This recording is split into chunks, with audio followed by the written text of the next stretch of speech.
تہجد کا مکمل طریقہ ہے محمدی اور اس کی فضیلت تو جگہ جگہ قرآن میں اللہ نے اہل ایمان کی نشانی بیان کی ہے.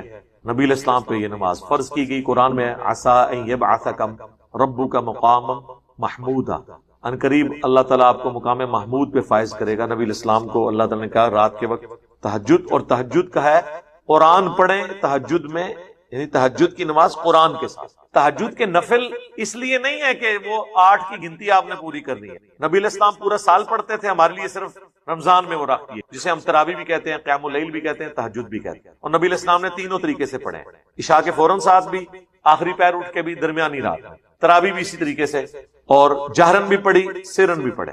یہ نوافل. تہجد کا مقصد یہ نہیں ہے کہ آپ نے 8 کی گنتی پوری کرنی. تہجد کا پیورلی تعلق قرآن پڑھنے کے ساتھ، وہ آپ پڑھ کوئی نہیں رہے، اس لیے کہ زبانی آتا نہیں، آتا بھی ہو ترجمہ نہیں آتا. تو میرے بھائی جس کو تہجد کا شوق ہے تو وہ قرآن اپنے مصحف اٹھا کے ترجمے والا، اگر اسے عربی نہیں آتی، یا mobile phone air flight mode میں کر کے اس سے تلاوت کرے ساتھ ساتھ عربی، اس طرح قرآن پڑھے تو تہجد کا فائدہ ہے. باقی وہ خالی ایک لیپ اپ ہوتی ہے، آپ بے شرطی کریں. وہ 2 رکعتیں کم از کم ہے، زیادہ سے زیادہ 8 ہیں.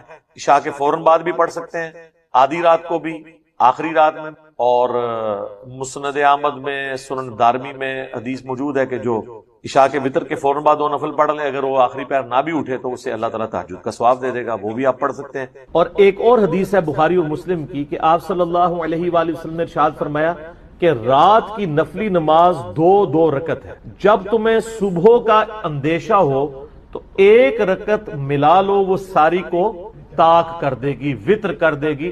وطر عربی میں کہتے ہیں تاک کو، آڈ کو انگلش میں. صحیح بخاری میں حدیث ہے نا کہ اللہ وطر ہے اور وطر کو پسند فرماتا ہے، یعنی اللہ بھی تو آڈ ہے نا، ایک ہے نا، تو اللہ کو وطر پسند ہے. تو 1 رکعت وہ سب کے سب کو وطر بنا دے گی، یعنی وہ ساری کی ساری نماز جو ہے وہ ایون میں جب آپ 1 رکعت ایڈ کریں گے وہ خود بخود آڈ بن جائے گی. کیونکہ عشاء کے 4 فرض ہیں، اس کے بعد 2 سنتیں ہیں. عشاء سے پہلے 2 سنتیں بھی پڑھ سکتے ہیں، 4 بھی پڑھ سکتے ہیں، 6 بھی، جتنے مرضی پڑھیں. پہلے والی تو کوئی قید نہیں. وہ ساری نماز رہتی تو ایون ہی ہے، وہ وطر ہی اس کو پوری نماز کو طاق کرتا ہے، آڈ کر دے، وطر کر دے. اب یہ جو حدیث ہے کہ اپنی رات کی آخری نماز کو وطر بناؤ، اس کے 2 مطلب ہو سکتے ہیں. ایک تو ڈائریکٹ مطلب ہے کہ وطر آخر میں ادا کرو، اور اس کو سپورٹنگ وہ حدیث بھی ہو جاتی ہے کہ 2 جمع 2 جمع 2 اینڈ پہ 1 پڑھ لو. لیکن اس میں الفاظ ہے کہ جب صبح کا اندیشہ ہو جائے، یعنی یہ بالکل آخری پیر میں، تو ظاہر جب آپ آخری پیر میں اٹھے ہوئے اور آپ نے رات کو وطر نہیں پڑھا ہوا تو وطر تو اینڈ بھی پڑھنا چاہیے. بالکل ٹھیک ہے. دوسرا معنی اس کا یہ ہو سکتا ہے کہ اپنی رات کی نماز کو وطر بناؤ، یعنی الٹیمیٹلی تمہاری نماز رات کی تاک ہی ہونی چاہیے، at the end of the day یا at the end of the night. یہ جو دوسرے والا مطلب ہے نا، یہی صحیح مطلب. پہلے والے مطلب کو احادیث سپورٹ نہیں. اگرچہ الموطا امام مالک میں عبداللہ بن عمر رضی اللہ تعالیٰ عنہما کے بارے میں آتا ہے کہ اگر وہ رات کو عشاء کی نماز کے ساتھ وطر پڑھ لیتے تھے نا، اور پھر وہ رات کو اٹھتے تو وہ 1 دفعہ اور وطر پڑھتے تاکہ رات کو کی نماز کو ایون کر دیں. اس کے بعد پھر وہ دوبارہ سے نوافل پڑھنا شروع کر دیتے جتنے بھی توفیق ہو، اور اینڈ پہ جا کے دوبارہ سے وطر پڑھ لیتے. یعنی وہ رات میں 3 وطر پڑھتے، ایک رات کو پڑھ کے سوئے ہوئے ہوتے، دوسرا اٹھ کے پڑھ کے اس کو ایون کرنے کے لیے، اور تیسرا وہ پڑھتے تھے اینڈ پہ تاکہ میں رات کی آخری نماز کو وطر بناؤں. عبداللہ بن عمر یہی فارم لیا کرتے تھے کہ اپنی رات کی نماز کو وطر بناؤ سے مطلب یہ ہے کہ وطر اینڈ پہ پڑھنے سے. یہ انہوں نے فارم لیا ہوا تھا، اور یہ فارم ان کا احادیث سے سپورٹنگ نہیں تھا، ان کا ذاتی فارم تھا. کیونکہ مسند ابن الجعد، آپ کو پتا نا ابن الجعد ایک محدث ہے، احمد بن حنبل کے استاد ہیں، ان کی بھی ایک مسند ہے.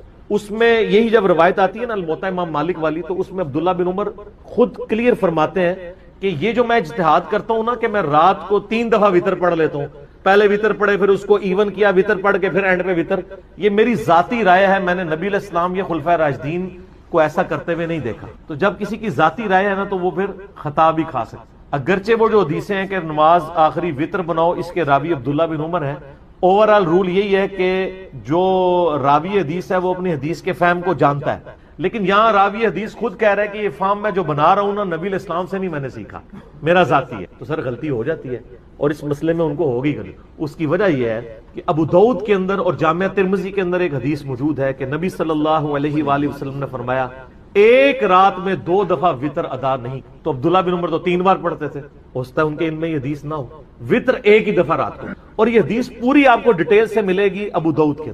امام ترمذی تو اتنی حدیث لے کے آئے، اور ساتھ امام ترمذی نے پھر کمنٹس کی، سر کمال۔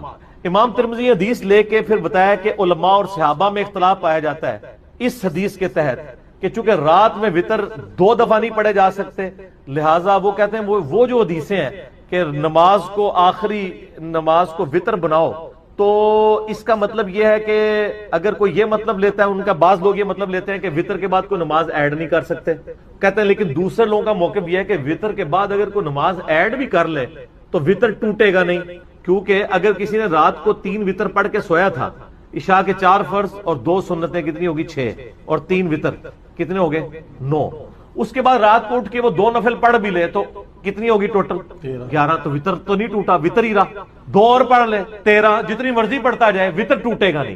تو امام ترمذی کہتے ہیں ایک فہم یہ ہے، اور امام ترمذی کہتے ہیں یہی فہم صحیح ہے، اور وہ کہتے ہیں یہ فہم اس لیے بھی صحیح ہے کہ خود نبی علیہ السلام بھی وطر کے بعد 2 نفل پڑھا کرتے تھے، اور پھر وہ آگے حدیثیں لے کے آئے کہ سیدہ ام سلمہ اور سیدہ عائشہ صدیقہ رضی اللہ تعالی عنہا سے روایت ہے کہ نبی صلی اللہ علیہ وآلہ وسلم وطر کی نماز کے بعد 2 نفل پڑھا کرتے تھے، اور یہ جو حدیث ہے نا ترمذی میں، یہ حدیث صحیح مسلم میں بھی موجود، صحیح مسلم میں حدیث ہے کہ سیدہ ام سلمہ سلام اللہ علیہا کہتی ہیں کہ نبی علیہ السلام ہمیشہ وطر کی نماز کے بعد 2 نفل بیٹھ کے پڑھا کرتے تھے، اور صحیح مسلم میں ہی ہے کہ اما عائشہ رضی اللہ تعالیٰ عنہا و سلام اللہ علیہا کہتی ہیں کہ ان سے کسی نے آ کے پوچھا کہ نبی علیہ السلام کا اخلاق کیسا تھا، انہوں نے کہا قرآن نہیں پڑھتے، قرآن ہی نبی علیہ السلام کا اخلاق تھا۔ پھر اس نے پوچھا کہ نبی علیہ السلام کی رات کی وطر کی نماز کیسی تھی، تو وہ کہتی ہیں کہ نبی علیہ السلام 9 رکعت وطر پڑھا کرتے تھے، جس میں 8ویں رکعت میں بیٹھتے تھے، اس کے بعد اس میں 8ویں رکعت میں درود شریف دعاؤں کے بعد پھر کھڑے ہو جاتے تھے، پھر 9ویں میں بیٹھ کے درود شریف دعاؤں کے بعد سلام پھیر دیتے تھے، اور پھر اس کے بعد 2 نفل بیٹھ کے پڑھا کرتے تھے۔ پھر جب آپ بوڑھے ہو گئے تو پھر آپ علیہ السلام نے 7 رکعتیں پڑھنا شروع کر دی وطر کی، اور جس میں آپ 6ٹھی رکعت میں بیٹھتے تھے اور 7ویں رکعت میں، اور پھر سلام پھیرنے کے بعد 2 نفل بیٹھ کے پڑھا کرتے تھے۔ تو جو امام ترمذی نے لکھا وہ صحیح مسلم میں بھی موجود ہے، دونوں حدیثیں ام سلمہ سے بھی اور اما عائشہ سے، کہ نبی علیہ السلام وطر کے بعد 2 نفل بیٹھ کے پڑھا کرتے۔ اچھا، یہ ترمذی کی ڈیٹیل میں میں نے آپ کو یہ حدیثیں بتا دی۔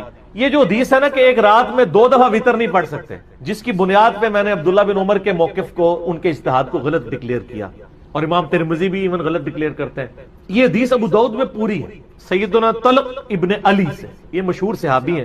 حدیث اس طرح کہ طلق ابن علی کے بارے میں ایک تابعی کہتے ہیں کہ وہ ہمارے گاؤں میں آئے، انہوں نے آ کے ہمیں نماز پڑھائی، رمضان کا قیام کروایا، اور انہوں نے قیام رمضان کے بعد وطر بھی ہمیں پڑھائے۔ اس کے بعد وہ اپنے علاقے میں واپس تشریف لے گئے اپنی مسجد میں، وہاں پہ لوگ ابھی تک انتظار کر رہے تھے کہ ہمارے امام آئیں گے تو وہی ہمیں قرات، یعنی ان کی ہم ابتدا میں نماز تراویح یا قیام اللیل کریں گے۔ تو وہاں جا کے طلق ابن علی نے دوبارہ سے قیام اللیل کروایا اپنے گاؤں کے لوگوں، اور جب وطر کی باری آئی تو طلق ابن علی نے مصلی چھوڑ کے کہا کہ اپنے امام کھڑا کرو، کیونکہ میں نے نبی علیہ السلام سے سنا ہے کہ ایک رات میں 2 دفعہ وطر نہیں پڑھے جا سکتے، تو میں تو وطر پڑھ چکا ہوں۔ اس حدیث سے بے شمار مسائل نکلتے۔ نمبر 1، طلق ابن علی نے ایک مسئلہ یہ کلیئر کر دیا کہ جو رات کو وطر پڑھ چکا ہے اس کے بعد وہ جتنے مرضی نفل پڑھے اس کا وطر نہیں ٹوٹے گا۔ نمبر 2، انہوں نے یہ بھی بتا دیا کہ 2 دفعہ وطر نہیں پڑھے جا سکتے، نبی علیہ السلام سے میں نے خود سنا ہے، تو میں چونکہ ایک دفعہ وطر پڑھ چکا ہوں، اب یہ نہیں کہ میں دوسری بار پڑھوں پھر اس کو توڑ کے پھر اس کو دوبارہ آڈ بناؤں، یہ کام نہیں ہوگا۔ اور نمبر 3، قیام اللیل کی تعداد کے بارے میں کوئی جھگڑا نہیں ہے۔ اگر اہل حدیث کہتے ہیں جو 11 سے زیادہ رکعتیں نہیں پڑھنی ہے، تو چلیں ہم مان لیتے ہیں کہ طلق ابن علی نے 11 رکعتیں پڑھائی تھی ادھر، تو 8 پھر آگے پیچھے پڑھائیں گے، کتنی ہوگی 19 20 نیڑے پہنچ ہی گئے نا۔ تو یہ تراویح کے مسئلے میں کوئی اختلاف نہیں کرنا چاہیے، کوئی 20 پڑھنا چاہتا ہے 20 پڑھے۔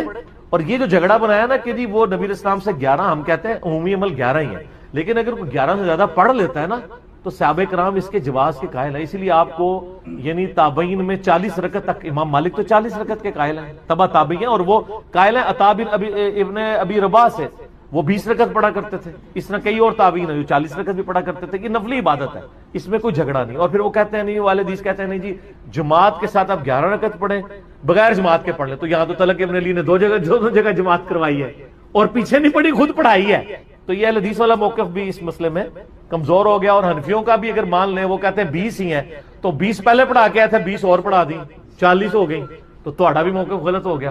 ٹھیک ہے نا؟ کیوں؟ کیونکہ نہ میں وابی نہ میں بابی، میں ہوں مسلم علمی کتاب.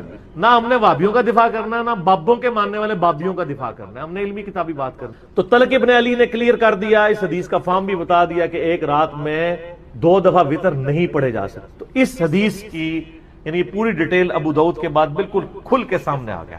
اب آ جائیں کہ نبی علیہ السلام کی جو روٹین میں نے بتایا، مسلم شریف میں حدیث ہے ام سلمہ سے اور سیدہ عائشہ سے کہ نبی علیہ السلام کانا کے الفاظ ہیں، یعنی آپ علیہ السلام کی یہ روٹین میں تھا کہ آپ صلی اللہ علیہ وآلہ وسلم نماز وتر کے بعد 2 نفل بیٹھ کے پڑھا کرتے تھے. ان وتروں کے بعد 2 نوافل کی فضیلت کیا ہے؟ اور نبی علیہ السلام تو بیٹھ کے پڑھتے تھے لیکن ہمیں کھڑے ہو کے پڑھنی چاہیے. یہ پوری ڈیٹیل انشاءاللہ میں یہ اذان عصر کے وقفے کے بعد ڈسکس کروں. وقفے سے پہلے میں نے عرض کیا تھا کہ آپ صلی اللہ علیہ وآلہ وسلم یہ 2 نوافل بیٹھ کے پڑھا کرتے تھے. صحیح مسلم میں 2 روایتیں ہیں، سیدہ ام سلمہ سے بھی اور سیدہ عائشہ سے. اور امام نسائی رحمت اللہ علیہ نے بھی سنن نسائی کے اندر یہ حدیثیں لی ہیں اور اس کے اوپر باب باندھا ہے انہوں نے کہ نماز وتر اور فجر کے درمیان نوافل پڑھنے کا جواز. انہوں نے فارم بھی لکھ دیا، وہ کہتے ہیں سلف کا فارم. تو انہوں نے فارم ثابت کی، جواز کیا سنت، انہی احادیث کو انہوں نے دلیل بنایا. اب بیٹھ والا مسئلہ کہ کھڑے ہو کے پڑھنا ہے یا بیٹھ کے. دیکھیں صحیح بخاری میں حدیث ہے، نبی علیہ السلام نے فرمایا جو شخص کھڑے ہو کے نماز پڑھتا ہے نا، اس کے مقابلے میں جو بیٹھ کے پڑھتا ہے اس کو آدھا ثواب ملتا ہے، اور جو لیٹ کے پڑھتا ہے اس کو بیٹھنے سے بھی آدھا ملتا ہے. مجبوری کی وجہ سے بعض اوقات کرنا پڑ جاتا ہے، لیکن اگر مجبوری نہ ہو، جو کھڑے ہو کے نماز پڑھ سکتا ہے اسے کھڑے ہو کر ہی پڑھنی. رہا نبی علیہ السلام کا معاملہ، یہ صوفیاء نے زیادہ ہنگامہ کھڑا کیا. آپ نے دیکھا ہے کہ جو صوفیاء کے ماننے والے ہیں وہ ضد کرتے ہیں کہ وہ وتر کے بعد 2 نفل بیٹھ کے پڑھتے ہیں، کہتے ہیں سنت ہے، لیکن حکم جو ہے وہ سنت پہ فوقیت رکھتا ہے. صحیح مسلم میں حدیث ہے، عبداللہ بن عمر بن عاص کہتے ہیں کہ میں نے نبی علیہ السلام کو دیکھا کہ آپ بیٹھ کے نفل پڑھ رہے ہیں، تو میں آپ کے قریب گیا، آپ کے ماتھے پہ ہاتھ رکھا میں نے. یہ سنت بھی ہے کسی کی طبیعت چیک کرنے کے لیے. تو ان کا نبی علیہ السلام نے فرمایا کہ عبداللہ کیا کر رہے ہو؟ کہا یا رسول اللہ میں نے آپ سے یہ بات سنی ہے کہ جو بیٹھ کے نوافل پڑھتا ہے اس کو آدھا ثواب ملتا ہے، تو میں چیک کروں کہ آپ بیمار تو نہیں جو بیٹھ کے پڑھ رہے ہیں. تو آپ علیہ السلام فرمایا میں بیمار نہیں ہوں، لیکن میں تم لوگوں کی طرح نہیں ہوں، مجھے اللہ تعالیٰ بیٹھ کے بھی مکمل نماز. کیا فرض نماز کے بعد 3 بار استغفر اللہ کے بعد 1 دفعہ سید الاستغفار بھی پڑھ سکتے ہیں؟ یہ بدعت تو شمار نہیں ہوگا؟ نہیں، کوئی بدعت نہیں ہوگا. صحیح مسلم میں حدیث ہے کہ نبی علیہ السلام فرض نماز کے بعد 3 دفعہ استغفر اللہ پڑھتے تھے اور پھر 1 دفعہ پڑھتے تھے اللہم انت السلام ومنک السلام تبارک یا ذا الجلال والاکرام.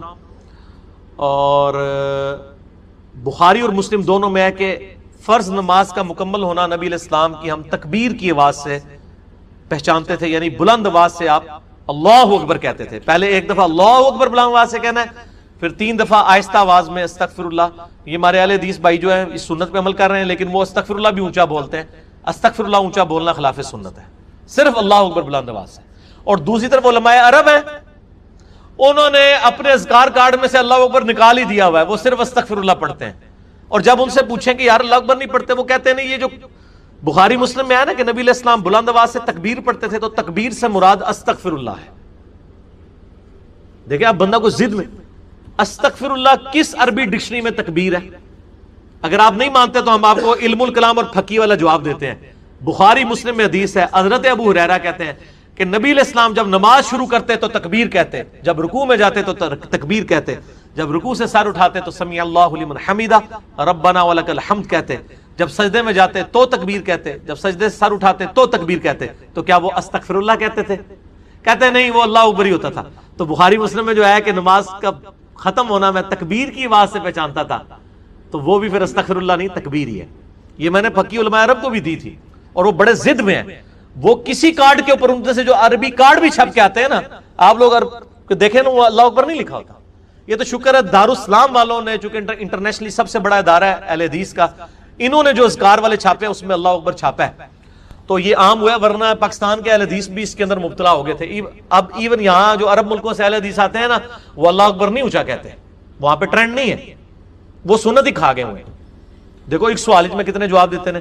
تو استغفر اللہ کے بعد آپ سید الاستغفار پڑھ سکتے ہیں. بخاری میں حدیث ہے جو بندہ سید الاستغفار صبح کے وقت 1 دفعہ پڑھ لے پورے یقین کے ساتھ، یہ انٹرنیشنل نمبر کے مطابق ہے 6306. ٹھیک ہے جی، ابھی تو میں جوان ہوں. اللہم انت ربی لا الہ الا انت خلقتنی وانا عبدک وانا علی عہدک ووعدک ما استطعت اعوذ بک من شر ما صنعت ابوء لک بنعمتک علی وابوء بذنبی فاغفر لی فانہ لا یغفر الذنوب الا انت. جو صبح کے وقت پورے یقین سے پڑھ لے شام سے پہلے مر گیا تو جنتی ہے، اور جو شام کو پڑھ لے صبح سے پہلے مر گیا تو جنتی. یہ صبح شام کے اذکار بلو کارڈ میں ہمارا یہ ذکر موجود ہے. آپ یہ سید الاستغفار فرض نماز کے بعد پڑھ سکتے ہیں، بلکہ سنت بھی ہے. گرین کارڈ میں ہم نے نہیں ڈالا ہوا، جگہ نہیں تھی.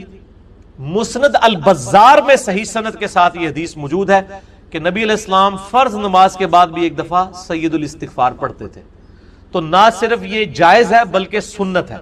اور میں الحمدللہ فرض نماز کے بعد جو آیت الکرسی کا وظیفہ ہے، باقی اذکار ہیں، تو میں سید الاستغفار ہر فرض نماز کے بعد پڑھتا ہوں، کیونکہ نبی علیہ السلام کی سنت تھی سید الاستغفار بھی، اور 3 دفعہ استغفر اللہ علیہ سے، اور اللہم انت السلام منک السلام، اور باقی اذکار تسبیحات فاطمہ الگ سے. ہم کیا رکوع سجدہ اور نماز دیگر مقامات پہ جہاں تسبیحات اور دعا کی جاتی ہے اس کے بعد درود شریف پڑھ سکتے ہیں؟ ضرور پڑھیں. دعائیں نبی علیہ السلام کی حدیث ہے صحیح مسلم میں کہ سجدے میں تم اپنے رب کے سب سے قریب ہوتے ہو، اس وقت زیادہ سے زیادہ دعائیں کرو. لیکن صحیح مسلم میں حدیث ہے مولا علی رضی اللہ تعالیٰ عنہ سے کہ نبی علیہ السلام نے ہمیں سجدے اور رکوع میں قرآن پڑھنے سے منع کیا ہے. قرآن نہ پڑھیں، دعائیں پڑھیں، اور دعا قرآن والی دعا بھی پڑھ سکتے ہیں. ربنا آتنا فی الدنیا حسنہ اگر کوئی پڑھتا ہے وہ قرآن نہیں پڑھ رہا، قرآنی دعا پڑھ رہا ہے، دعا کی نیت سے، کیونکہ یہ تو الگ سے حدیث میں بھی ہے. ورنہ تو سبحان اللہ بھی تو قرآن میں آیا ہے، وہ بھی نہیں پڑھ سکتے. الحمدللہ آیا قرآن میں نہیں. قرآن کی نیت سے قرآن پڑھنا منع ہے. قرآنی دعائیں، قرآنی اذکار رکوع اور سجود میں پڑھیں. بلکہ نبی علیہ السلام دعا نہیں پڑھتے تھے، سبحانک اللہم ربنا وبحمدک اللہم اغفر لی، بخاری مسلم میں آتا ہے رکوع اور سجدے میں. یہ دعا ہی ہے نا، استغفار ہے، دعا ہے، اے اللہ مجھے بخش دے. اس کے بعد آپ درود شریف پڑھیں، اللہم صلی علی محمد وعلی آل محمد. ٹھیک ہے، درود شریف بھی چونکہ دعا ہے نبی علیہ السلام کے حق میں. اہل تشیع تو پڑھتے ہیں رکوع اور سجدے میں، آپ بھی پڑھیں، کوئی مسئلہ نہیں ہے. وطر میں بھی ہم تو پڑھتے ہیں اہل سنت، دعائے قنوت کے بعد درود شریف. جنازے میں بھی پڑھتے ہیں درود شریف، ہر نماز کے تشہد میں پڑھتے ہیں درود شریف. رکوع میں سجدے والی دعا منہ سے نکل جائے یا سجدے میں رکوع والی، تو کیا سجدہ صاحب ہوگا؟ کوئی نہیں کرنا ہوگا، بلکہ کئی دعائیں تو کامن ہیں. صحیح مسلم میں کہ رکوع اور سجدے میں نبی علیہ السلام پڑھتے تھے سبوح قدوس رب الملائکۃ والروح. بخاری مسلم دونوں میں ہے کہ نبی علیہ السلام رکوع اور سجدے دونوں میں پڑھتے تھے سبحانک اللہم ربنا وبحمدک اللہم اغفر لی. دعائیں کامن ہیں. ایک دعا ہے جو ڈیفرنٹ ہے، جو ترمذی میں آئی ہے کہ نبی علیہ السلام حکم دیتے کہ رکوع میں پڑھیں سبحان ربی العظیم اور سجدے میں پڑھیں سبحان ربی الاعلی. یہ انٹرچینج بھی ہو جائیں، اصل مقصد تسبیحات ہے. سجدہ صاحب واجب نہیں ہوگا، نماز ہو جائے گی. کیا درس کے دوران بندہ دل سے کوئی ذکر کر سکتا ہے یا درس خاموشی سے سنے؟ کر سکتے ہیں ذکر. جمعے کے خطبے کا پروٹوکول ہے کہ اس کے دوران آپ نے کچھ نہیں کرنا. ویسے نبی علیہ السلام کا نام آ گیا صلی اللہ علیہ وآلہ وسلم کر لیں، لیکن مسلسل تسبیح لے کے بیٹھے ہوئے ہیں آپ، تقریر نہیں آپ سن رہے ہیں امام کی، خطیب کی، یہ غلط ہے. باقی اس کا وہ پروٹوکول نہیں ہے، بہتر ہے کہ اس میں بھی نہ کریں. لیکن اگر آپ اس کے ذکر کرنے کے دوران مجھے سن بھی صحیح اٹینٹیو ہو کہ یہ پیرلل میں دونوں کام کر رہے ہیں تو جائز ہے. میں نہیں کہنا کہ میرا ضروری سننا ہے. بعض لوگ ہوتے ہیں جن کی زبان چلتی ہے، میں خود بھی مطلب کئی مجلسوں میں بیٹھتا ہوں، درود شریف پڑھتا رہتا ہوں، میں بات بھی سن رہا ہوتا ہوں. بلکہ ہم تو اب اتنے تیز ہو گئے ہیں، ہماری تو 4 آنکھیں اور 10 کان ہوتے ہیں. لوگوں کے ساتھ وہ دعوت و تبلیغ کی وجہ سے جڑ کے تو 3 نمازیں بھی سمجھ آ رہی ہوتی کہ وہ کہنا ہے، تو جائز ہے.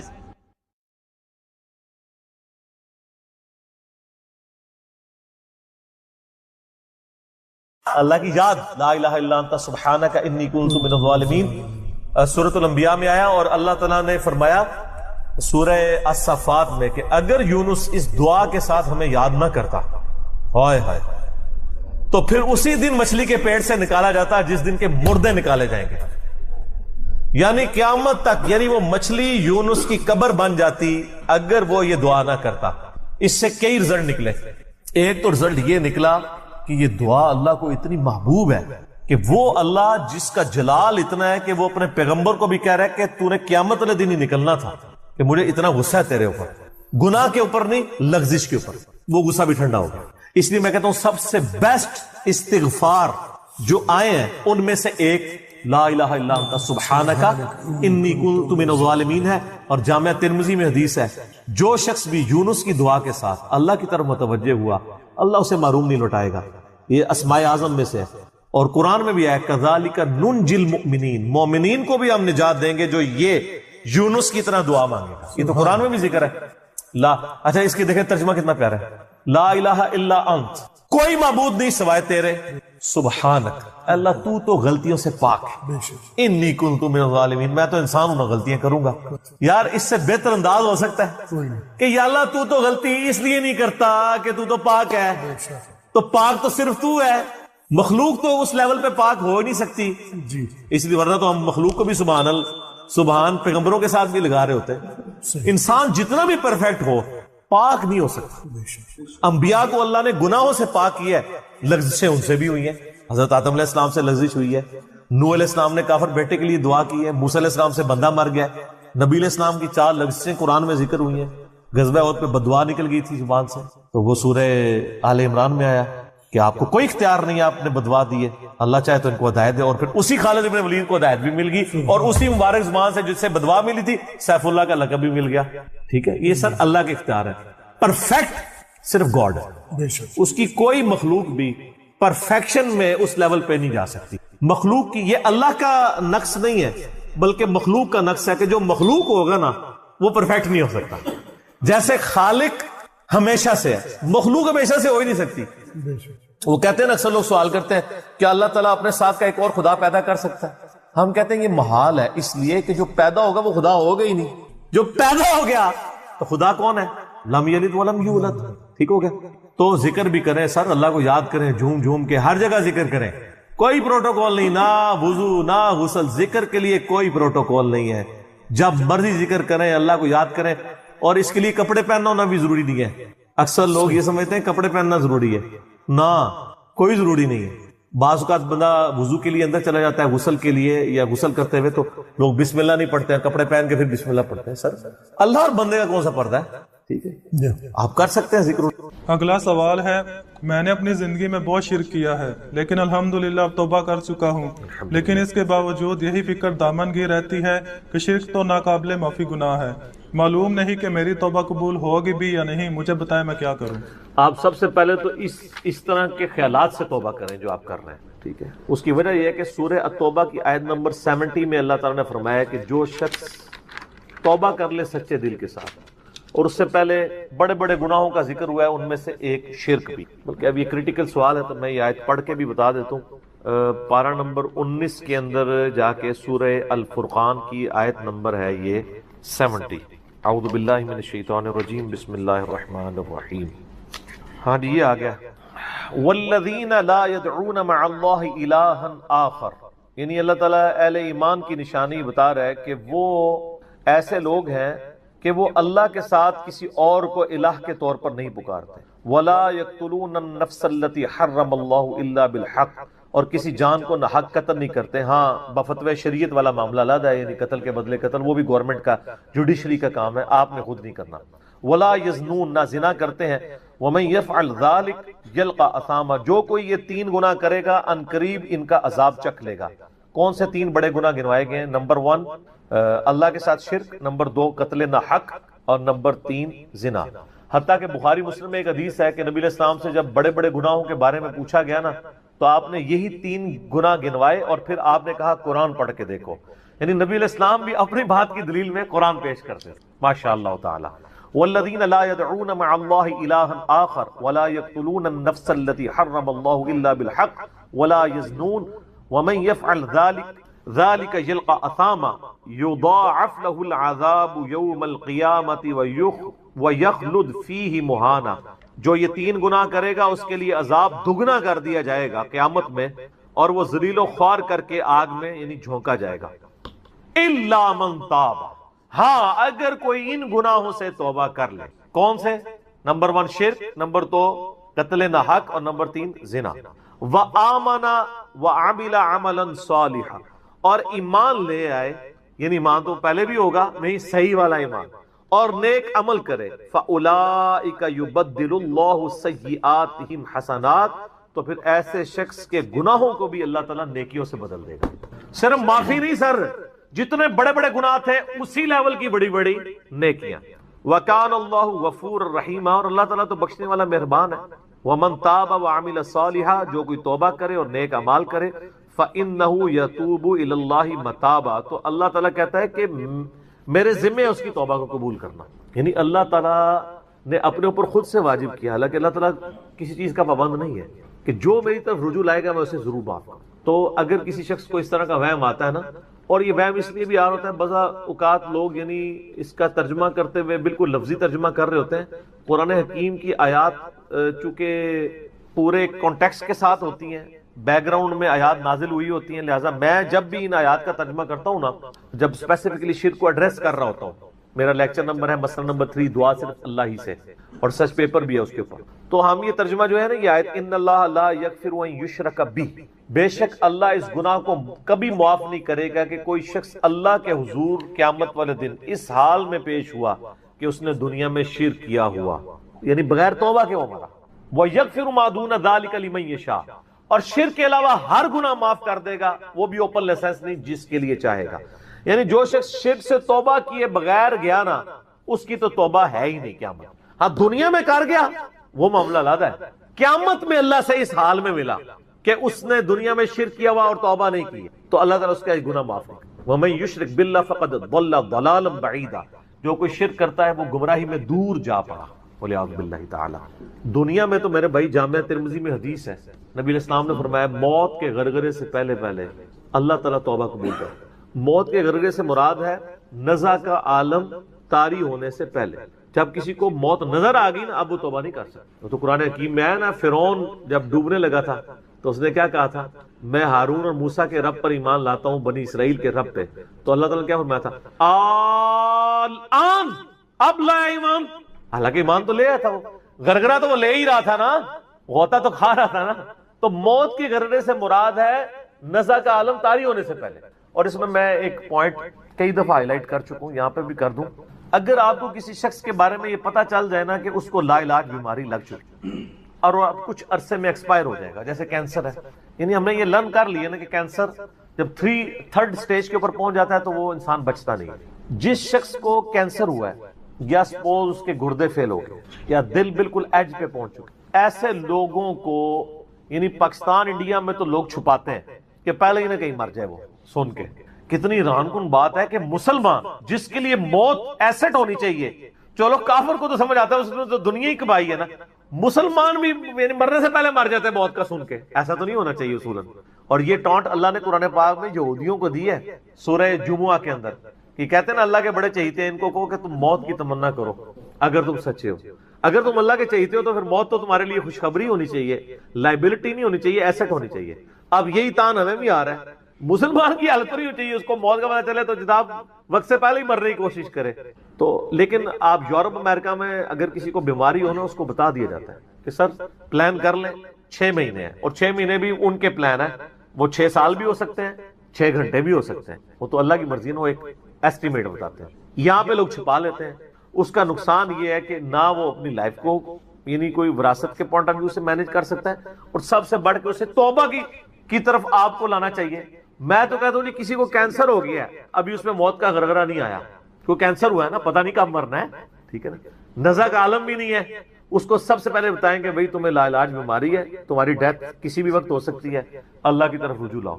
سر اس نے پوری زندگی بھی عیاشی کی تھی نا، وہ اپنی آخرت مینج کر سکتا، وہ تو خیر کر سکتا ہے، ہمیں بھی اپنی آخرت مینج کرنی چاہیے. روزانہ مرنے سے پہلے توبہ کرنی چاہیے. روزانہ ہم مرتے ہیں نا، صحیح بخاری میں حدیث ہے نا، نبی علیہ السلام رات کو سوتے ہوئے کیا دعا مانگتے تھے، اللہم باسمک اموت و احیا، میں تیرے نام پر مرتا اور جیتا ہوں، یعنی سوتا اور جاگتا ہوں. کیونکہ صحیح بخاری میں حدیث ہے موت جو ہے وہ نیند کی بہن ہے.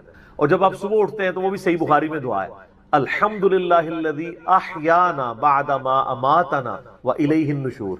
تمام تعریفیں اس اللہ کے لیے ہیں جس نے مجھے مرنے کے بعد زندہ کیا، یعنی موت کے بعد زندہ، اور میں نے پلٹ کے اس کی طرف جانا ہے. تو رات کو سونے سے پہلے توبہ کریں. اور سب سے بیسٹ توبہ تو وہ بخاری مسلم میں حدیث ہے، جس نے رات میں سورۃ البقرہ کی آخری 2 آیات پڑھ لی اسے ہر چیز سے کفایت کر جائیں گی.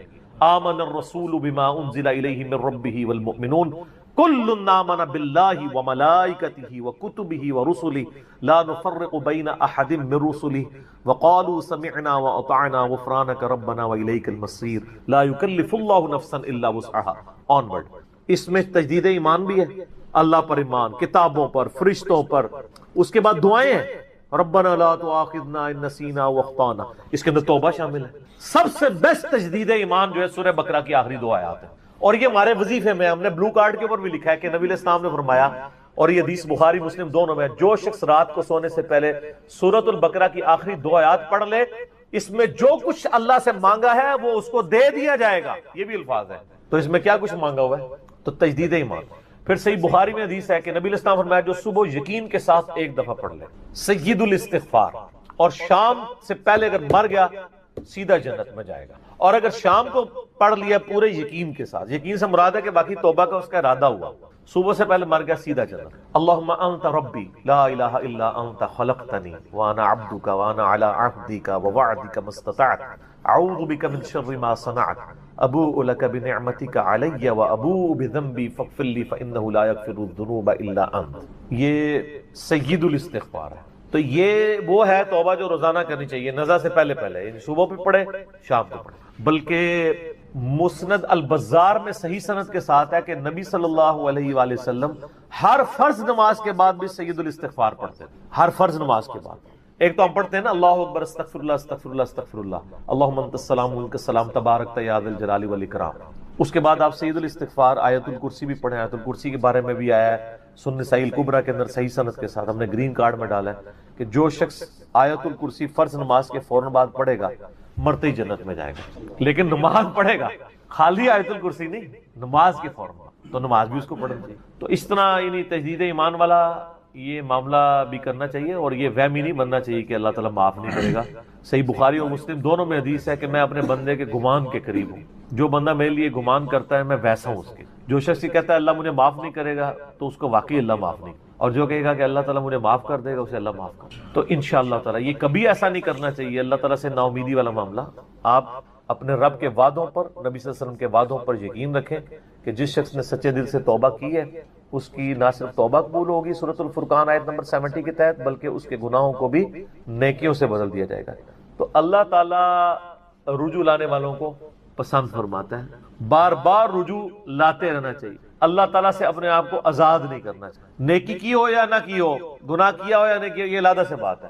نبی علیہ السلام سے بڑھ کر کون نیک ہو سکتا ہے؟ صحیح بخاری میں حدیث ہے کہ میں بھی روزانہ 70 سے زیادہ دفعہ اپنے رب کی طرف استغفار لے کے آتا ہوں. استغفر اللہ و اتوب الیہ، نبی علیہ السلام. اور یہ 70 کا عدد آپ نے کثرت کے لیے بولا ہے. عربی میں 70 کا مطلب 70 ڈیجٹ نہیں ہوتا. 70 کا مطلب 1000 دفعہ بھی ہو سکتا ہے، 10,000 دفعہ بھی ہو سکتا ہے، 100 دفعہ بھی ہو سکتا ہے. کثرت کے لیے بولا جاتا ہے. تو استغفار تو بندے کی ضرورت ہے، یہ اللہ سے ایک نیکی ہے، اور ہر چیز کے ساتھ استغفار اٹیچ ہے. آپ دیکھیں کہ محفل سے اٹھنے کی جو دعا ہے اس میں استغفار ہے. سبحانک اللہم وبحمدک اشہد ان لا الہ الا انت استغفرک واتوب الیک، سنن نسائی میں حدیث ہے. پھر سنن نسائی الکبریٰ میں حدیث ہے کہ نبی علیہ السلام وضو کے بعد بھی یہ دعا پڑھتے تھے، سبحانک اللہم وبحمدک اشہد ان لا الہ الا انت استغفرک واتوب الیک. اور فرمایا یہ پڑھ لو تو یہ اللہ تعالیٰ قیامت کے دن تک کے لیے اس کو سنبھال کے رکھ دے گا، تمہیں اس کے عوض نیکیاں ملیں گی. ٹھیک ہے نا؟ تو رجوع اللہ، استغفار، ہر وقت اللہ کی طرف رجوع لاتے رہنا. اور سب سے بیسٹ یہ ہے کہ نماز کے تشہد کی آخری جو دعائیں والا پورشن ہے نا اس میں استغفار مانگیں، کیونکہ صحیح بخاری میں حدیث ہے جب درود شریف تشہد میں پڑھ چکو اس کے بعد جو چاہو اپنے رب سے مانگو. سجدوں میں بھی مانگیں. صحیح مسلم میں حدیث ہے سجدے میں انسان اپنے رب کے سب سے زیادہ قریب ہوتا ہے. تم خوب رب سے دعائیں مانگا کرو. اور نبی علیہ السلام نے دعا بھی سکھا دی. بخاری اور مسلم دونوں میں ہے کہ نبی علیہ السلام رکوع اور سجدے میں پڑھتے تھے سبحانک اللہم وبحمدک اللہم اغفر لی. یہ ہمارے وہ اذکار میں لکھا نا سبحانک اللہم وبحمدک اللہم اغفر لی، تو اس میں دعا ہی ہے. پھر دو سجدوں کے درمیان میں رب اغفر لی رب اغفر لی ہے. سر استغفار تو ہر جگہ ہی چل رہا ہوتا ہے. تو اللہ کی طرف رجوع لائیں اور اللہ سے امید رکھیں. دنیا میں کسی نے توبہ کر لی تو موجہ ہی موجہ، یہ آخرت کے لیے معاملہ ہے. تو شرک، یار آپ نے کیا شرک کیا ہوگا جو صحابہ کرام نے قبول ایمان سے پہلے کیا؟ سر صحیح مسلم میں حدیث ہے 321 نمبر، میں نے کربلا والے ریسرچ پیپر میں ڈالی، بڑی لمبی حدیث ہے. عمر بن عاص رضی اللہ تعالیٰ عنہ کہتے ہیں کہ جب مجھے یہ اندازہ ہوا کہ اب نبی علیہ السلام یعنی غلبہ پائیں گے، یعنی اللہ نے ان کا سینہ اسلام کے لیے کھول دیا، اسلام قبول کرنے کے لیے نبی صلی اللہ علیہ وآلہ وسلم کی خدمت میں حاضر ہوئے تو خود ہی بتاتے ہیں، اور انہوں نے اپنے نزع کے عالم میں موت کے وقت میں اپنے بیٹے کو، بڑی لمبی بڑی رکت انگیز حدیث ہے، میرا یوٹیوب پہ کلپ بھی ہے، عمرو بن عاص کی موت کے وقت اشک بار آنکھوں سے سننے والی. تو خیر اس میں یہ بھی الفاظ ہیں، کہتے ہیں جب میں نبی صلی اللہ علیہ وسلم کے پاس ایمان لانے کے لیے گیا نا تو نبی علیہ السلام نے اپنا دایاں ہاتھ آگے بڑھایا بیعت کرنے. تو کہتے ہیں میں نے دایاں ہاتھ بڑھایا لیکن حضور کے ہاتھوں میں ہاتھ دینے سے پہلے ہی میں نے کہا یا رسول اللہ پہلے مجھے گارنٹی دیں کہ میں نے جو کچھ اسلام کے خلاف سازشیں کی ہیں پچھلے 19 سال میں، اسلام کے آنے کے بعد 19 سال تک اسلام کے خلاف یہ اور خالد ابن ولید دونوں کٹھے مسلمان ہوئے تھے ایک ہی دن ایک ہی وقت میں. 19 سال پھر اسلام کی حالت میں انہیں 19 سال نہیں ملے ہیں حضرت خالد ابن ولید، کفر میں ملے ہیں، اسلام میں تھوڑا وقت ملا. تو حضرت عمرو بن عاص کہتے ہیں میں نے ہاتھ کھینچ لیا، میں نے کہا یا رسول اللہ پہلے گارنٹی دے میرے سارے گناہ معاف ہوں. تو آپ صلی اللہ علیہ وسلم نے فرمایا کہ اے عمر کیا تجھے نہیں پتا کہ اسلام پچھلے کے سارے گناہوں کو معاف کر دیتا ہے، اور اللہ کی راہ میں ہجرت پچھلے کے سارے گناہوں کو معاف کر دیتی ہے، اور حج مبرور پچھلے کے سارے گناہوں کو معاف کر. تو یہ اسلام لے کر آنا کتنی بڑی دولت ہے. تو یہ تجدید ایمان کرنا، کلمہ پڑھ کے یہ اپنا تجدید ایمان والا معاملہ بھی کرتے رہنا چاہیے، یہ بھی ایک توبہ کا ذریعہ ہے. اللہ سے امید رکھیں. اللہ کو اصل میں باغی پسند نہیں ہے، جو گناہ کر کے توبہ کر لیتے ہیں نا وہ اللہ کو بڑے پسند ہیں. اتنے پسند ہیں کہ ایک بڑی عجیب و غریب روایت ہے صحیح بخاری اور مسلم میں، صحیح مسلم میں ذرا زیادہ ڈیٹیل ہے کہ نبی علیہ السلام فرماتے ہیں اگر تم گناہ کرنا چھوڑ دو گے تو اللہ تعالیٰ تمہیں ختم کر دے گا، اور ایسی مخلوق لے کے آئے گا کہ جو گناہ کرتی ہو اور اللہ ان کو معاف کر کے خوشی محسوس کرے. اچھا اس کو بعض لوگوں نے دوسری طرف لے لیا، ان کا جی اللہ تعالیٰ گناہوں سے بڑا خوش ہوتا ہے. نہیں نا، اصل میں یہ بتانا چاہ رہے تھے نبی صلی اللہ علیہ وآلہ وسلم کہ انسان کے اندر بلٹ ان فالٹ رکھا گیا ہے کہ وہ غلطی کرے گا. اصل مسئلہ یہ ہے کہ وہ آدمی بنے. آدم نے اپنی غلطی کو جسٹیفائی کیا نہیں، جب غلطی کی تو کیا کہا ربنا ظلمنا انفسنا وان لم تغفر لنا وترحمنا لنکونن من الخاسرین. معاف کر دیا اللہ نے. شیطان نے اپنی غلطی کی جسٹیفیکیشن دینا شروع کر دی، میں ایسے بہتر ہوں، تو نے اس کو مٹی سے بنایا، مجھے آگ سے بنایا ہے، میں اس کو کیسے سجدہ کروں. جو اپنی غلطی کی جسٹیفیکیشن دے وہ شیطان ہوتا ہے، اور جو اپنی غلطی کی جسٹیفیکیشن دیے بغیر سیدھی معافی مانگ لے وہ آدمی ہوتا ہے. ہم کہتے ہیں نا آدمی، آدم کے ساتھ اس کی مضبوط ہو جاتی ہے. تو رجوع اللہ، تو وہ نبی علیہ السلام یہ بتانا چاہ رہے تھے کہ ایسی مخلوق جو گناہ نہ کرے وہ تو آلریڈی اللہ کے پاس موجود ہے. فرشتے، اللہ نے انسان اور جن کو ایسی مخلوق بنایا ہے جو اپنی ول سے اپنے رب کو چوائس کرے.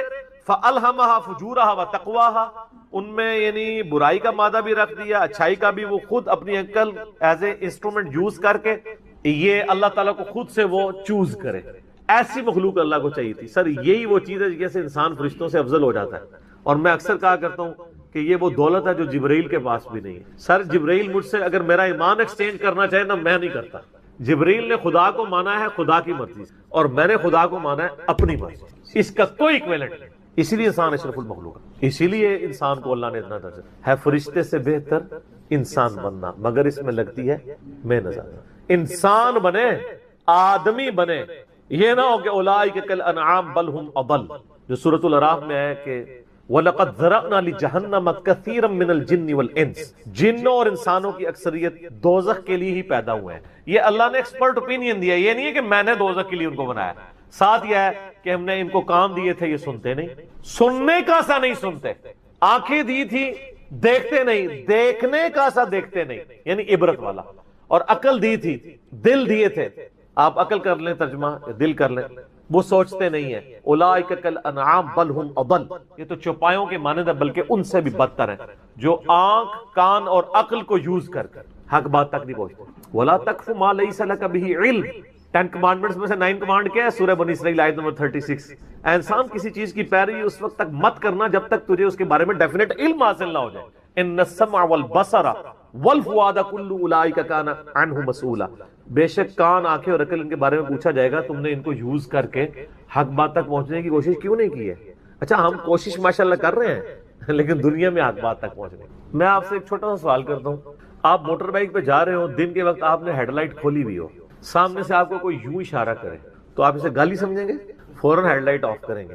لیکن معذرت کے ساتھ آپ کوئی دینی غلطی کر رہے ہو اور آپ کو کوئی ہائی لائٹ کرے تو آپ اس دینی غلطی کے ہائی لائٹ ہونے کو اسی اشاری کی طرح سمجھیں گے یا آگے سے اس کو پڑھ دیں گے زیادہ تو یہی ہوتا ہے، پڑھ جاتے ہیں. اسی لیے لوگ اکثر لوگ بتانا ہی چھوڑ گئے ہیں. وہ کہتے ہیں یار کہ دسیے کتنے بوڑھے ہو چکے ہیں، وضو کرنے کا طریقہ نہیں، یہاں تک صرف بازو اوپر کیا ہوتا ہے، ان کو پتہ نہیں کہ کون سمیت دھونا ہے. سال لوگ دیکھ رہے ہوتے ہیں، کہتے ہیں یار چھوڑ. حالانکہ وہی بندہ اس وقت گڑھے میں گرنے لگے نا تو کتنے لوگ اس کو پکڑانے کے لیے آ جائیں گے، کیونکہ وہ فزیکلی نظر آ رہا ہوگا نا. آخرت کا گڑھا نظر نہیں آ رہا نا، انسان کہتا ہے خیر ہے.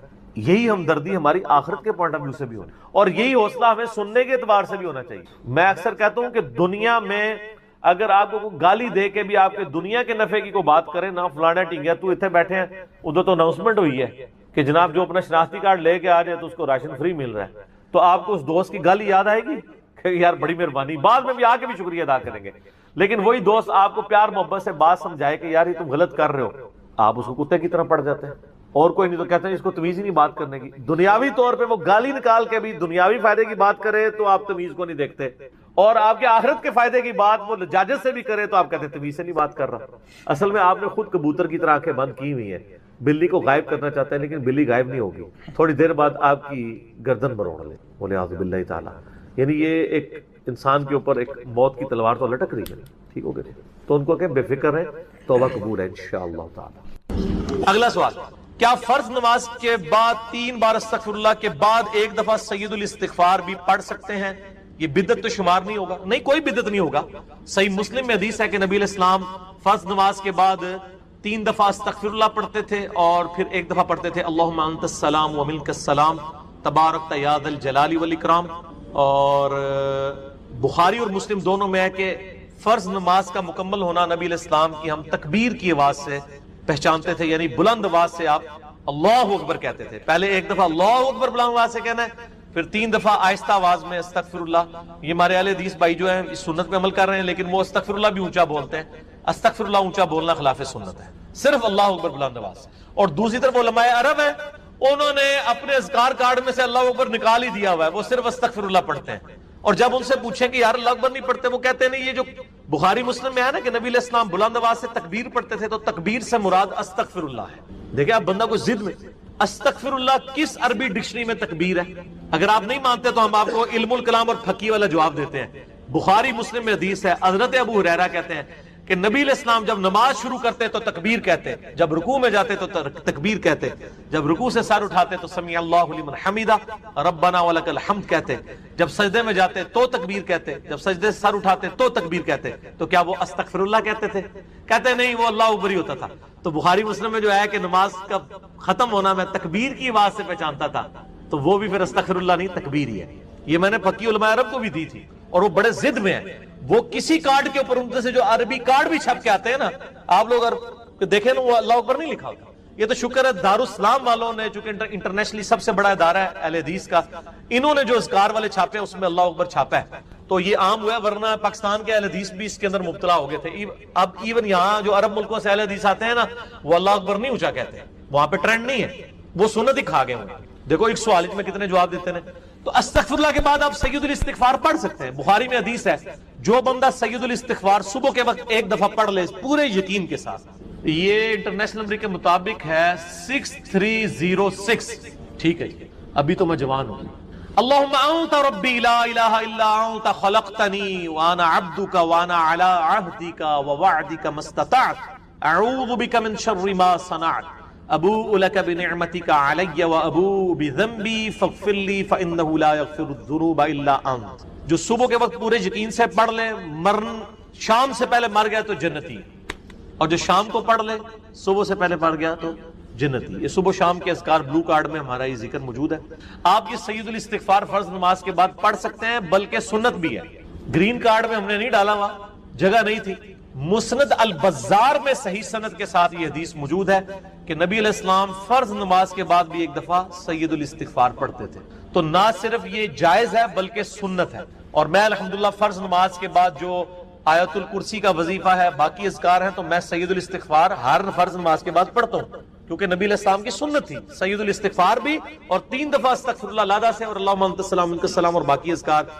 اور یہ تو میں صرف سمجھانے کے لیے کہہ رہا ہوں، یہ تو آپ گن بھی نہیں سکتے. قرآن پاک میں اللہ تعالیٰ نے فرمایا نا کہ اللہ کی نعمتیں اتنی زیادہ ہیں کہ تم انہیں شمار کرنا چاہو تو شمار بھی نہیں کر سکتے. تو وہاں سے اللہ تمہیں رزق دے گا، تمہیں گمان بھی نہیں.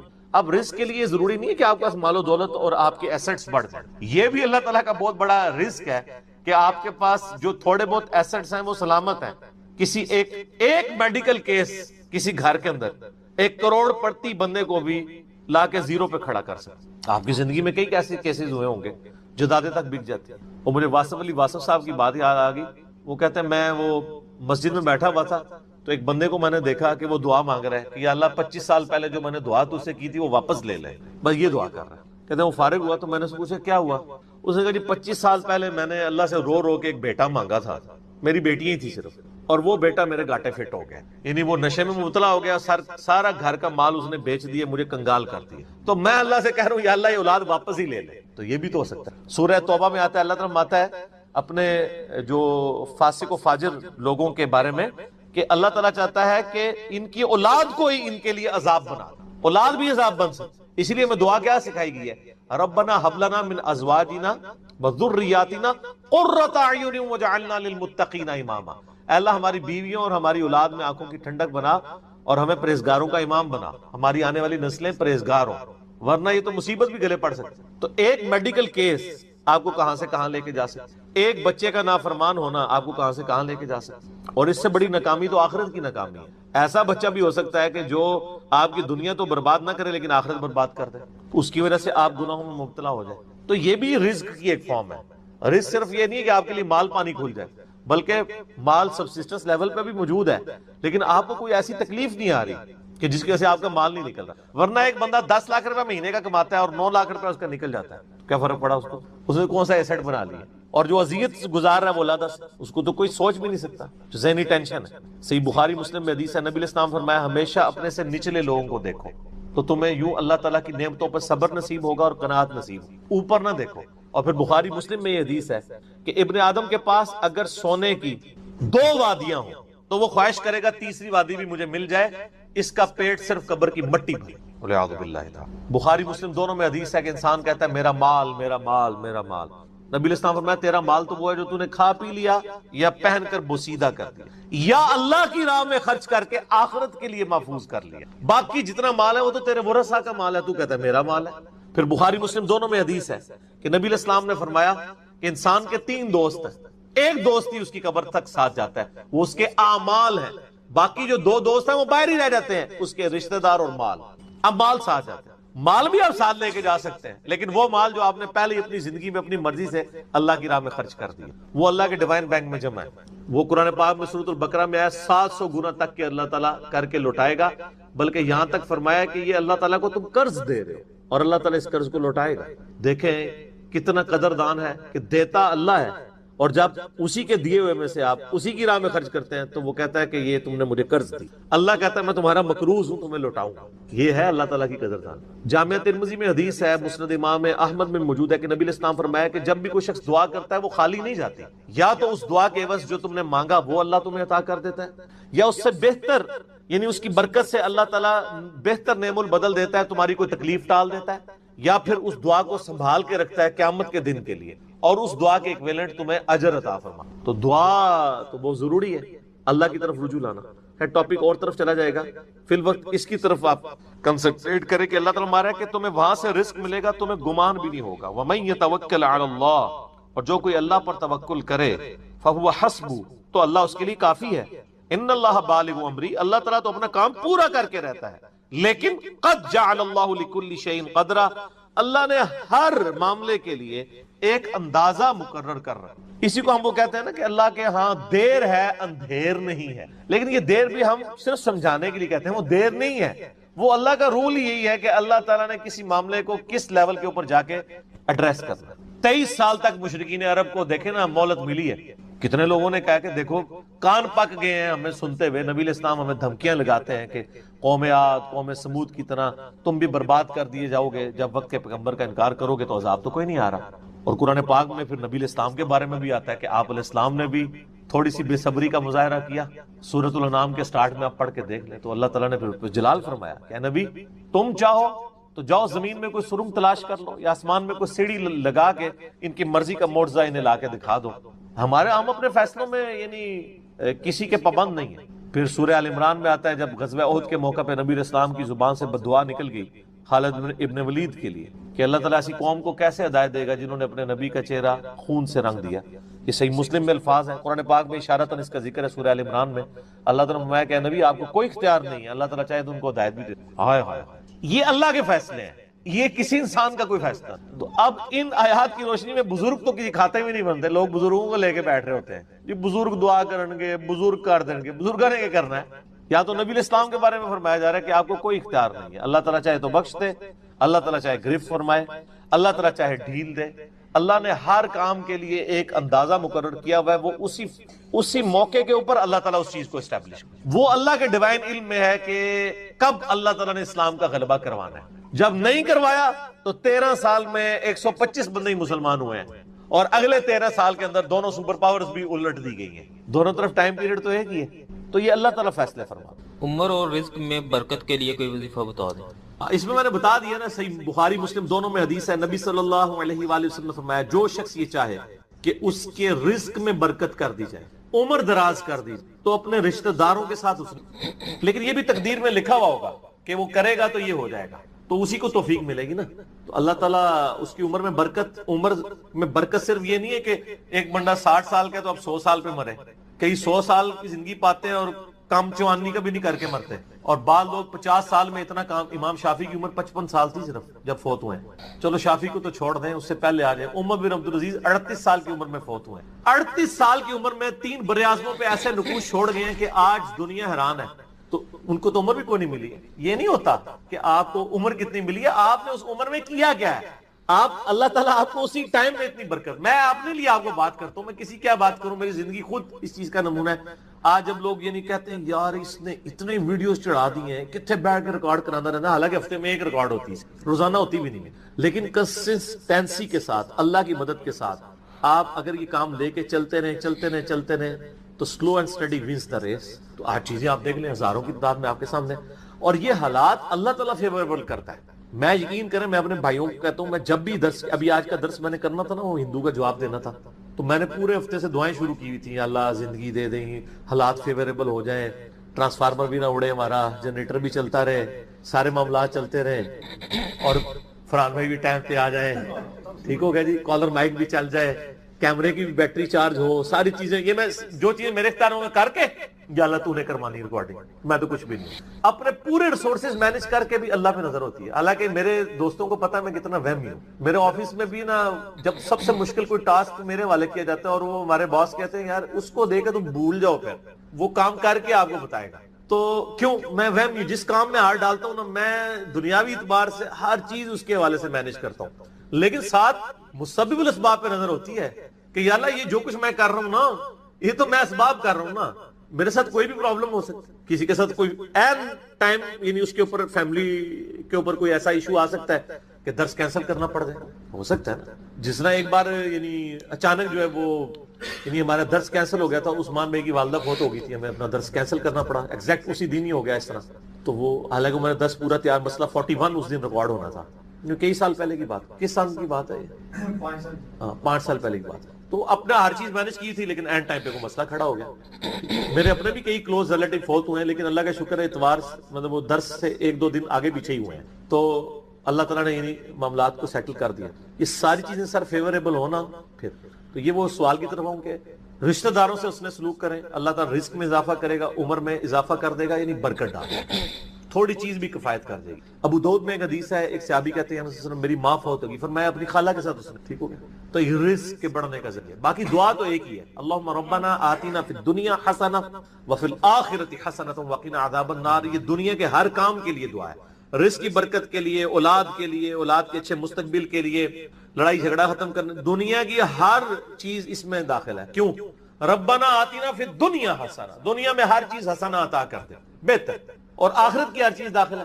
وفی الآخرۃ حسنہ, آخرت میں قبر بھی شامل ہے, میدان حشر بھی, میدان عدل بھی. یہ واقعنا عذاب القبری, واقعنا عذاب الحشر, یہ کہنے کی ضرورت نہیں ہے. بخاری مسلم میں حدیث ہے جو مر گیا اس کی قیامت قائم ہوگی, وہ آخرت میں داخل ہوگا. اس میں سب کچھ ہے. اس میں ایک صحیح مسلم کی حدیث میں بتا دیتا ہوں, ایک صحابی تھے, بیماری کی وجہ سے اتنے کمزور ہو گئے کہ چڑیا کی طرح ان کا جسم ہو گیا. یہ آپ کو دعا والے چیپٹر میں مشکات میں دوسری جلد میں بھی یہ حدیث صحیح مسلم کی. نبی صلی اللہ علیہ وآلہ وسلم عیادت کے لیے آئے, آپ نے حالت دیکھی, آپ نے فرمایا وہ تو اللہ سے کیا مانگتا ہے, آپ پتہ چل گیا کہ مسئلہ کوئی گمبھیر ہے. کیا یا رسول اللہ میں اللہ سے ایک ہی دعا کرتا ہوں کہ یا اللہ جو تو نے مجھے آخرت میں عذاب دینا ہے نا وہ دنیا میں نعوذ باللہ من ذالک اللہم اجرنا من النار. نبی صلی اللہ علیہ وسلم نے فرمایا سبحان اللہ، اللہ پاک ہے غلطیوں سے. اس کا مطلب یہ ہوتا ہے یہ انسان ہی غلطیاں کرتا ہے. اور تو اللہ سے یہ چیز مانگ رہا ہے اور تیرے اندر ہمت ہے کہ تو آخرت کیا دنیا کا بھی اللہ کا عذاب برداشت کر سکے. اور تجھے تو چاہیے تھا تو دعا کرتا اللہم ربنا آتینا فی الدنیا حسنہ وفی الآخرۃ حسنۃ وقنا عذاب النار. وہ دنیا اور آخرت میں. یہ فنیٹک وہ صوفیہ والا کنسیپٹ نہیں. ٹھیک ہے دنیا میں گگڑے بن کے رہو اور اس پیچھے سے جوئیں بھی ڈلی رہے اور کپڑے بھی اتارے رکھو اور پہنچے ہوئے بزرگ یہ پتہ لگا کتنے پہنچے نا. ٹھیک ہے تو وہ صحابہ کہتے ہیں جب انہوں نے یہ دعا کی نا تو چند ہی دنوں میں وہ اس طرح صحیح ہو گیا جیسے مردہ زندہ ہو جاتا ہے اس دعا کرنے کی. دنیا کی ہر بھلائی کیوں بندہ نے پیپروں میں پاس ہونا یہ دعا کرے لیکن صرف دعا میں کوشش بھی کرے گا. کوشش کے بعد دعا کرے. دونوں چیزیں پہلے. کوئی شخص اپنے اوپر خود تقدیر غالب کروا دے نا پھر دعا کچھ نہیں کرتی ہے. یعنی ایک بندہ کہے کہ میں بسم اللہ پڑھ کے ساکٹ میں 2 انگلیاں ڈال دوں وہ آپ نے اپنے اوپر تقدیر خود غالب کرا لی ہے. آپ کہ جی میں بسم اللہ الذی لا یضر دعا پڑھ لوں اور جا کے میں جناب کوبرا سانپ کے آگے ہاتھ ایسے کر دوں تو سر وڑ لے گا تو ہم چھڑے گا نہیں کیونکہ آپ نے خود اپنے اوپر تقدیر غالب کروائی نا. جب آپ اپنے اوپر خود تقدیر غالب کرواتے ہیں آپ بسم اللہ الذی لا یضر پڑھ کے یہ تو نہیں کہ اسٹیئرنگ سے ہاتھ اٹھا لیں اور آنکھیں بند کر لیں تو جا کے ٹھوکیں گے سیدھے. جب کوئی شخص خود تقدیر غالب کرواتا ہے پھر دعا کچھ نہیں کرتی. اس کی دعا ہے تدبیر کے ساتھ کیونکہ اس طرح دنیا کا نظام نہیں چل سکتا تھا نا. تو یہ ان دعاؤں کا یہ ہوگا کہ جو ناگہان اسی لیے آپ دیکھیں حدیث کے الفاظ کیا ہیں کہ ناگہانی آفت خود لائی ہوئی آفت نہیں ناگہانی آفت. آپ جا کے سانپ کے بل میں جا کے ہاتھ کو سیڑ دیں اور آپ کے میں نے پڑھا اعوذ بکلمات اللہ التامات من شر ما خلق کچھ بھی نہیں ہونا کیونکہ آپ نے اس دعا کی خود وائلیشن کر دی. ناگہانی آفت ٹلے گی. ٹھیک ہو گیا. اور جو آپ اپنے اوپر خود طاری کریں گے وہ نہیں ٹلنے وہ اس طریقے سے نہیں ٹلے. اس لیے یعنی یہ دعائیں وغیرہ پڑھیں اس کے بعد تدبیر بھی کیا کریں. ویسے ہم باقی معاملات میں کرتے ہیں کسی شخص نے صرف دعا پڑھ کے اپنا پیٹ نہیں بھرا نہ پیاس بجھائی ہے ہمیشہ کھانا بھی کھاتے ہیں پانی بھی پیتے اور ان کو کہتے ہیں اسباب بھی ساتھ رکھتے. ٹھیک ہو گیا. وما من دابۃ فی الارض اور زمین پہ چلنے پھرنے والی کوئی بھی مخلوق ایسی نہیں ہے الا علی اللہ رزقها مگر یہ کہ اس کا رزق اللہ کے ذمہ کرم کے اوپر ہے. ہمیں تو چند ایک مخلوقات نظر آ رہی ہیں نا جن کا رزق آپ دیکھ رہے ہیں. ابھی اگر آپ کو ویل مچھلی کا رزق بتایا جائے جو پیسیفک میں اور اٹلانٹک میں آج بھی ہزاروں کی تعداد کے اندر ہے. ایک چھوٹی ویل مچھلی بھی ایک وقت کا 500 کلو گوشت کھا جاتی ہے. 500 کلو. اور جو بڑی ویل مچھلی ہیں وہ تو آپ چھوڑ دیں 30 ہاتھیوں کے برابر بھی ویل مچھلی ہے. اتنی بڑی بڑی ویل مچھلی ہیں 30 ہاتھی 30 ان کے برابر ایک ویل مچھلی. اس کا رزق بھی اللہ تعالیٰ پورا کر رہا ہے. آپ کو تو بس چڑیاں نظر آ جاتی ہیں زیادہ زیادہ تو کسی کے دماغ میں آ سکتا ہے کہ یار چڑیوں کا رزق اللہ پورا کر رہا ہے تو زیادہ زیادہ اتنا ہی دماغ میں رزق آتا ہے. آپ ذرا ان جانوروں کے بارے میں سوچیں. اتنے بڑے بڑے جانور سمندر کے اندر خشکی میں تو اتنے بڑے جانور ہی نہیں ہیں جتنے پانیوں کے اندر موجود ہے اور ان تمام کے رزق کی ذمہ داری اللہ تعالیٰ نے لی ہوئی ہے. لیکن یہ رزق کی ذمہ داری ہے کوشش کے ساتھ جڑی ہوئی ہے. یہ نہ سمجھے کہ ویل مچھلی کے منہ میں آگے اللہ تعالیٰ کو چیز ڈال دیتا ہے. نہیں کوشش کرنی پڑتی ہے. انسان کو بھی کوشش کرنی پڑتی ہے. اللہ نے دنیا کو اسباب کے ساتھ جوڑا ہوا ہے. ہاں کوشش کرو گے رزق ملے گا. پوٹینشلی رزق اللہ تعالیٰ نے قیامت تک کے لیے اس پلانٹ ارتھ پہ رکھ دی ہے. دیکھیں آج سے آلموسٹ 200 سال پہلے تک تو کسی کو پتہ ہی نہیں تھا کہ زمین میں انرجی کا اتنا بڑا خزانہ موجود ہے تیل کی شکل میں. 1853 میں وہ پہلا کنواں پنسلوینیا میں امریکن سٹیٹ کے اندر دریافت ہوا تھا. کرنل ایڈون نے کیا تھا. اتنی ماشاءاللہ مٹھی داڑھی تھی. ہے کرسچن تھے ویسے وہ. اور عرب ملکوں میں وہ تو 20ویں صدی کے اندر تیل نکلا ہے. 1960 کے قریب جا کے یہ تیل نکلا ہے عرب ملکوں میں. اب میرا سوال یہ ہے کہ 1300 سال تک سارے بزرگان دین حج عمرے کے لیے جاتے رہے. جو نیچے نگاہ مارتے تھے تو 7 زمینیں کراس اور اوپر عرش پہ نگاہ پہنچتی تھی. کسی بزرگ کو تیل نہیں نظر آیا عرب کی سرزمین میں. ایسے بزرگوں سے جان چھڑا سکتے تھے جو اتنے تے گئے نہیں ہون گے تے مکے مدینے تے گئے سن نا وہ تو لنگے نے نا. کسی نے تیل نظر آیا. دنیا کو اللہ نے بقدر ایفرٹ رکھا ہے. اور یہ بھی اب مزید کوئی 50-60 سال کا تیل رہ گیا. پھر آنے والی دنیا ذکر کرے گی کہ انسانیت نے 250-300 سال ایسے دیکھے ہیں کہ اللہ نے ان کو ایک ایسا خزانہ دیا تھا کہ جس کو یوز کر کے ٹرینیں چلتی تھیں, ہوائی جہاز اڑتے تھے اور وہ زمین سے تیل نکلا تھا. بعد کے لوگوں کے لیے تو ابھی پرابلم ہے ظاہر ہے, اسی لیے تو اب بیٹریوں کی طرف سولر کی طرف شفٹ ہو رہے ہیں. لیکن بہرحال سولر ہو یا بیٹریاں